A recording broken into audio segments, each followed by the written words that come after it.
God is always here. God is here. And why go there? And I'm not speaking physically. Right now, your own presence is here. This being. Earlier when somebody would ask me, can you show me God? I would say yes. But you have to follow this question. Can you stop being?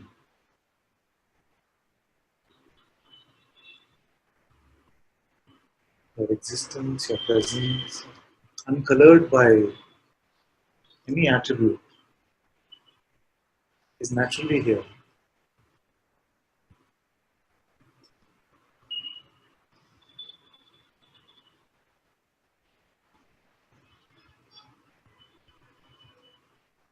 This is the secret. This is the only thing you ever need to hear. This consciousness remains untouched. No matter what might be happening in the worldly appearance.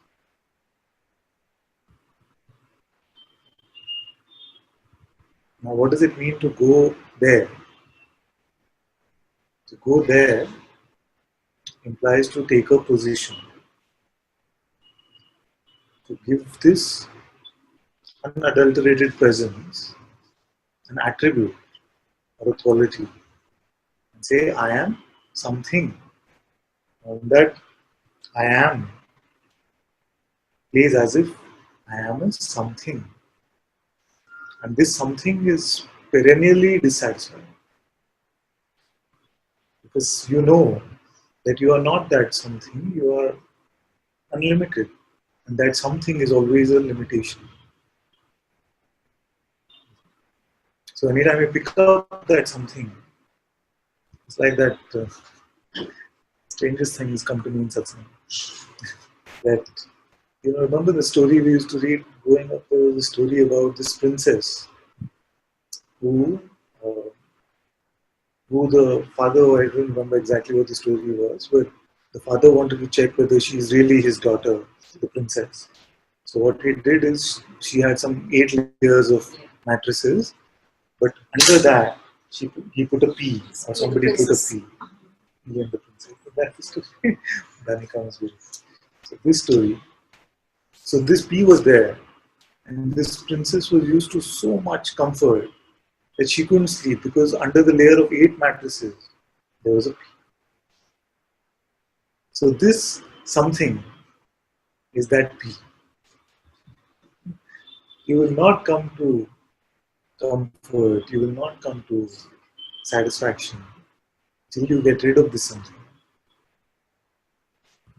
That's why I say the best news I can give you is that you have to do nothing to get rid of it. Right now you are. Just I am. Existence is uncolored. But you also have the power to pick up this notion, this concept about yourself. I am something. So if you allow this to just, all notions to come and go. Some of you have not heard, online also I see some new people are here. Some of you have not heard this example from me. There's this restaurant called Yo Sushi. Some of you have seen it. In this restaurant, Yo Sushi, they have all these dishes that come, one after the other, on a conveyor belt. So you are sitting at your table, and there's a conveyor belt running next to you. And all these dishes are color coded. So these offerings are coming. The mind is offering these notions. Being is here. Being is saying, I want to pick up this and taste it. For the play of individuality. Now we are done with the stuffing ourselves with notions. Then we get tired of it. We're like, I have the red one. It's really sweet. That one is good. And if I have the blue one, This one. Is it? You said, isn't it? Education, relationship, money, security, all of these dishes are coming. Offerings from the mind. All of them come with the offer that you are something. Nothing wants to feed consciousness. This consciousness is already all there is. So what to do as these dishes are coming and going? Just don't pick them up. If you pick them up, what to do? Nothing. Don't pick up the next one. If you pick that up, what to do? Don't pick up the next one. Because what can happen is that many times when we do pick up a notion about ourselves, then quickly we also pick up the next notion that I am so unworthy, I am so stupid, I am so guilty.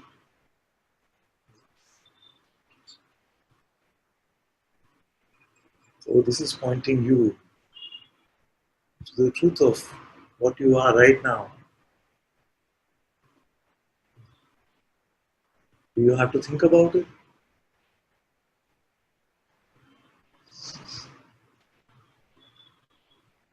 You have to understand it.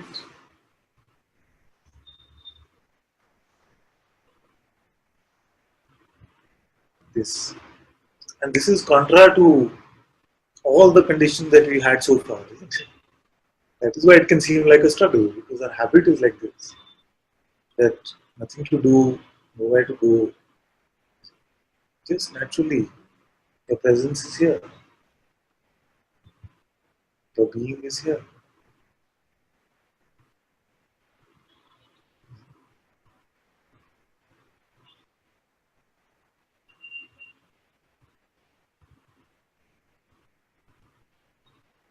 This consciousness is the, you can say, the fruit of Satsang. This is the fruit that is on offer here. So can I give it to you straight? To come to unassociated being.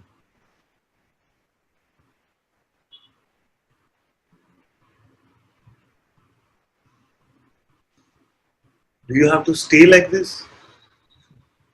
Although even in Satsang sometimes you might hear stay as you are. But that staying only means don't pick up that which is false. It's too easy.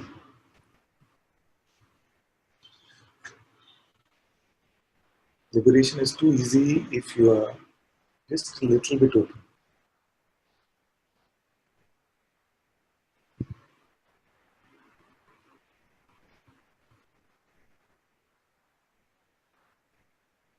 No position, no I am this or that, no I am 50% free or 100% free. Not even I am enlightened. Not even the concept I am the self is needed. Unless we first make ourselves into something. Which is what? I must be this body mind with a particular name. Or I must have some experiences as confirmation of my freedom. Only when I'm feeling bliss, then I must be free. This can also plague us, isn't it? Like Gopala was saying the other day. When I'm in Satsang hall, so much, it's so easy, there's so much love, just presence, being. It's not even about that.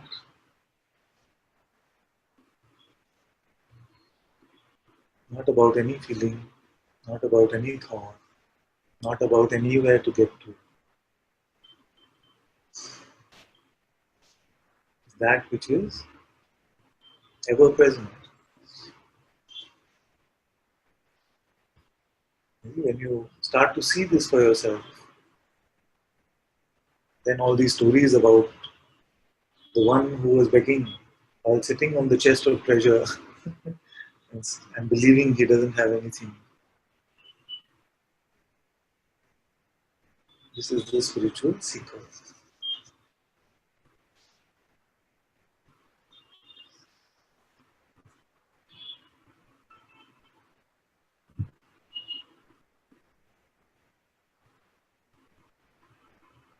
Do an audit of what you already have and then tell me if you need something.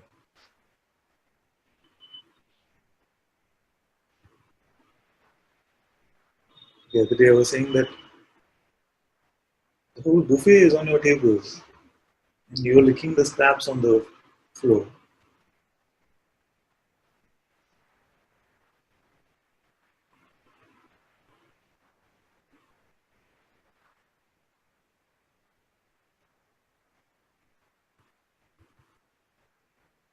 Where to go to find God?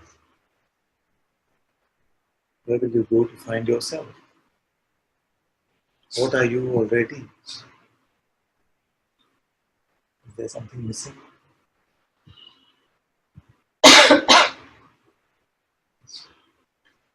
Now, all of us have one or two, and some of you have seen for many years now. So I know that you might have your favorite one or two, but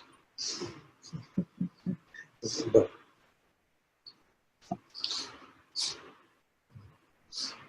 either we can just drop this but,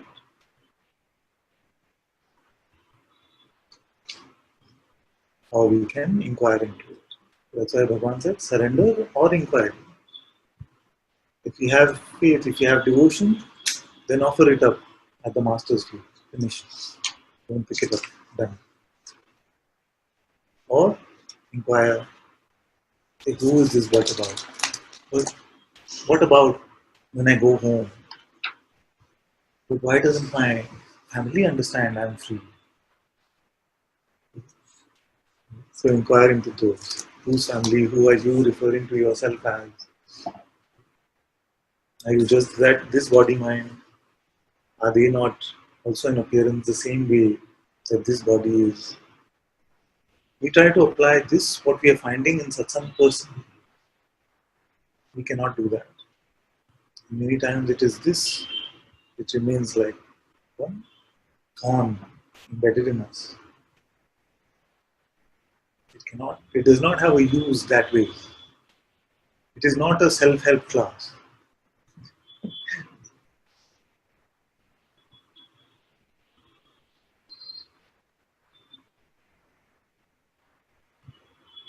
The discovery is that I am beyond all there is. And empty of notions, this is so apparent. You don't have to struggle to find yourself. The only struggle seems to be these sticky notions, these sticky labels about ourselves and the world.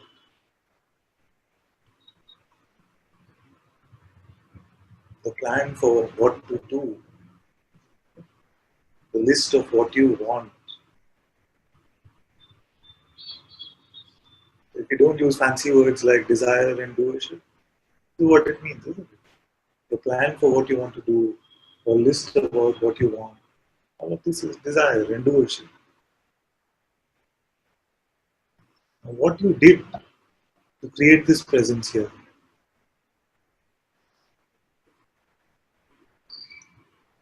how much effort did it take for you to be present?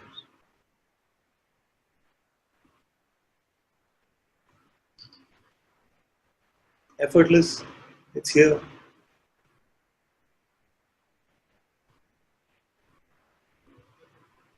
So where to go looking for that which is already here? Which practice will get us there? Therefore, the only useful practice must be that which helps me remain empty of all notions about myself.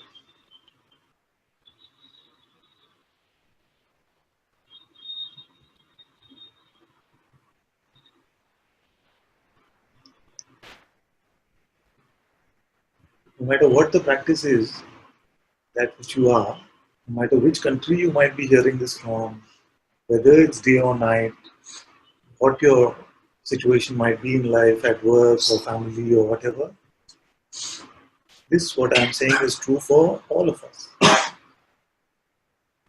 Your existence is effortlessly present. And in this moment right now, you are empty of all notions about yourself. Naturally, it happens.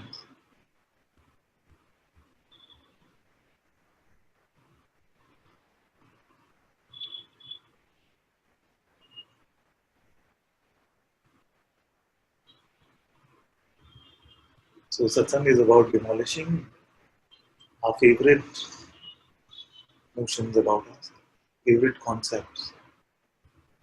Even now, some of you might be holding on to one or two of your favorite. This is fine, but this one, till I fix this, till I have a particular experience, till something. Might be holding on to a particular grievance, some idea of individuality.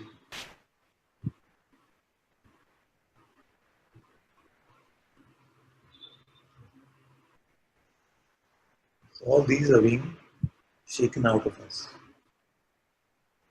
As we come to satsang like this, direct satsang, you will find that many come expecting peace also. But you might find that the volume seems even turned up further because these notions can start to feel like they're so troublesome. They need to be vomited out.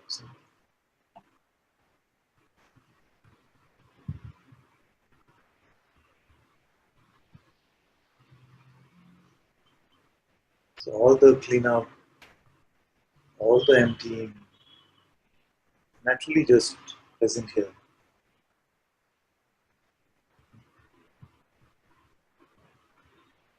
Now, if you want, you see what happens is not another, not an elegant metaphor. But if you've thrown all of it, but if you go and revisit the garbage truck, you see, you just want your favorite necklace or something back. Then you might feel like I will avoid the stink of the rest of it. I will only go and get my necklace.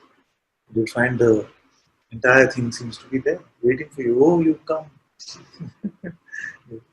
Our personal ideas about ourselves are there, ready to be picked up. And yet again, this is what we do. We keep revisiting the garbage truck, thinking that something meaningful will come out of it, while we ignore the God, the presence, which is just here effortlessly. The world is moving in the light of that presence. When you exist, the world moves on.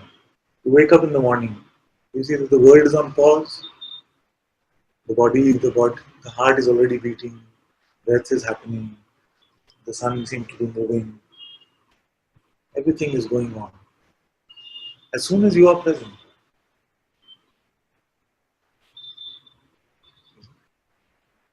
everything is functioning on its own, effortlessly. The presence is here effortlessly.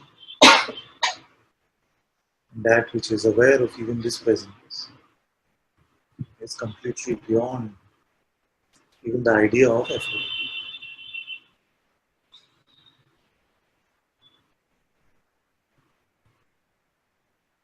But then, does this mean you got it? No. Does this mean you haven't got it? No. Because even those are position. Even that is the something. I am something. Now I am free. Freedom doesn't need a concept to announce itself.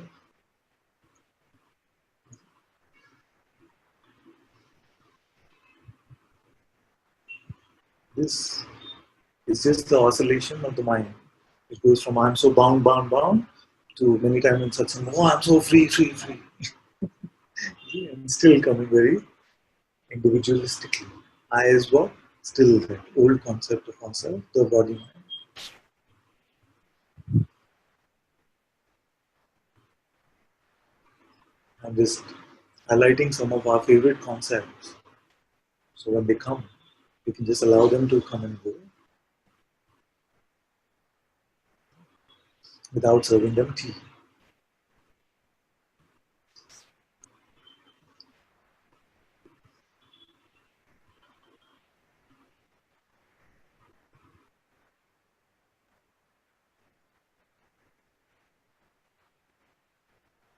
See, everything is just here. Even perception is happening just naturally. If you decided or didn't decide to hear these words, these these words would still be heard.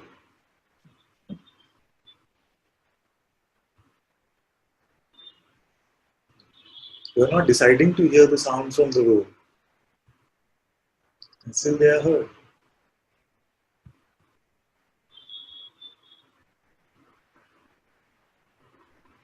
You're not doing anything to exist.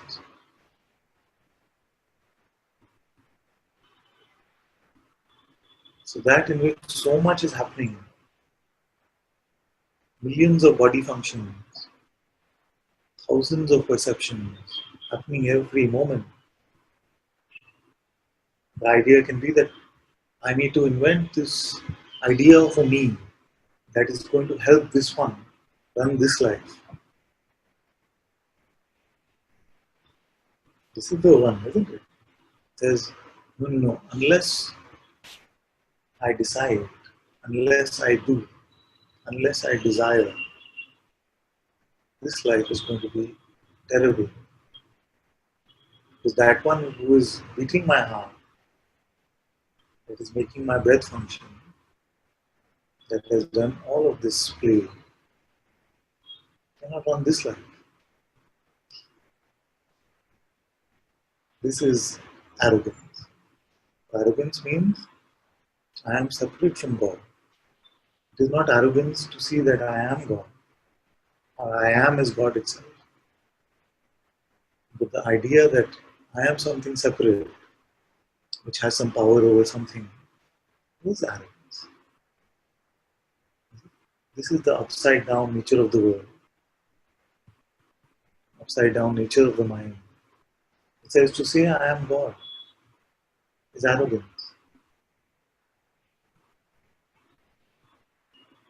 But to say that God is limited and his or her limits apply to where this boundary starts. Beyond this, it's up to me. God is running the world, but as soon as this body starts, then it's my problem. What is that but arrogance? This is what the mind operates. This is how the mind operates.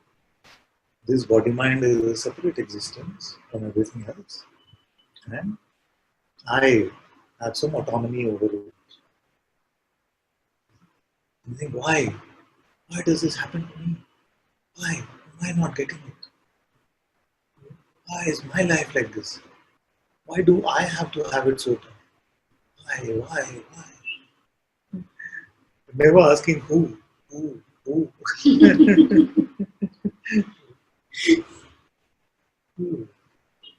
who are you who has this problem? This came to me a few weeks ago where I noticed the mind's attraction to this word why and its complete repulsion towards this word who. Can you imagine just one alphabet?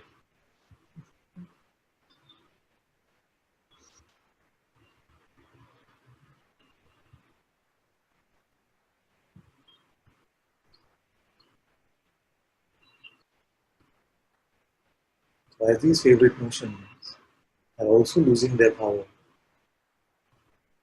Saying that everything is moving on its own. In the light of my presence, the world of appearance seems to function so naturally. And I cannot suffer unless I pick up a notion about myself. That is the design of this play.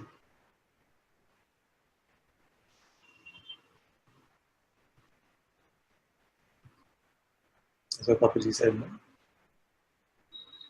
To be happy, you don't need anything. But to suffer, you need a thought.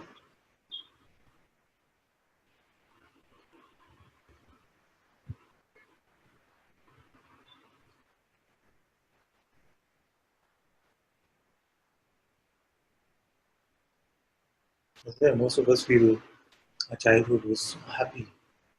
There was a lot of crime. There was a lot of dying in hunger or eat or whatever children they experience, infants. But it is so happy. So the child is not mixing up its presence with the notion of being something, of wanting something, of getting somewhere.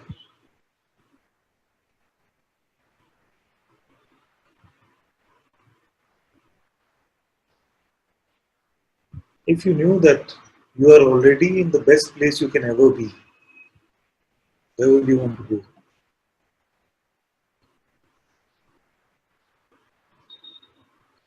Is it? No. Right? So the mind is only telling you that there is a better place on offer for you.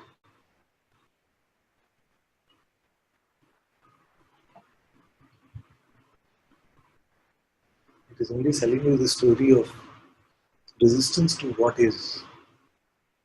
What is not enough for the mind. That's what it says. If God is not enough, then what is?